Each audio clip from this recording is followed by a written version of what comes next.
برادران عزیز، روزی ما در مسجد دهه کدره می‌داریم در ناحیه رشت. نگاه کنید که در یکم ستمی همین مسجد چه خیلی سخن‌های بزیب و خشرون ایستگان برای آنها شخصانی که در مسجد گپ میزنند. برای آنها شاعر نگاه کنید چی نوشته است: بسم الله الرحمن الرحیم. با مسجد آمده ذکر خدا کن، صلوات و درود بر مصطفی کن. با جای گپ دنیا ای برادر، نمازهای قضایت را ادا کن. بهترین سخن، بهترین برای آنمو شخصانی که در مسجد میان گپ دنیایی را میکشن یا که دیگه خیلی گپ میزنن یا که بعضی وقتها نماز سر میکنن.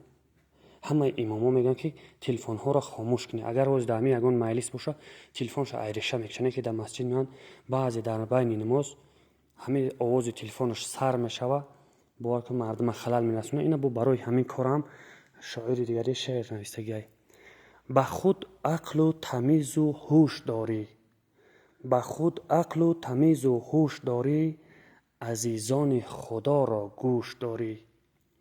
نخواهی گر تو آزار جماعت، صدای مابلی خاموش داری.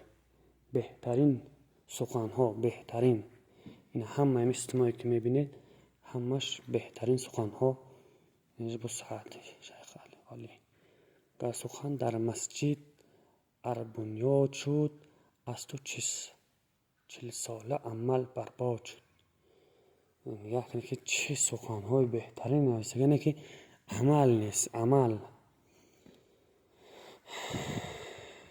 بزرگان گفتن که 10 چیز رو میخورد: نیکی بدی رو میخورد، تکبر علم را میخورد، توبه گناه را، دروغ رزق را، عدل ظلم را، غم عمر را، صدقه بلا را، غضب عقل را، غیبت حسن عمل را، پشیمانی سخاوت را.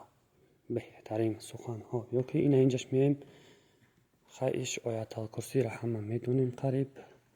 اینجاش چیه؟ دعای خیلی بسیار نوشته شده. خداوند همه تا نگهبان باشه. نمی گفتگیه که شاعر و به شعر فهموندگی اگر آدمی به عقل باشه باید فهمه.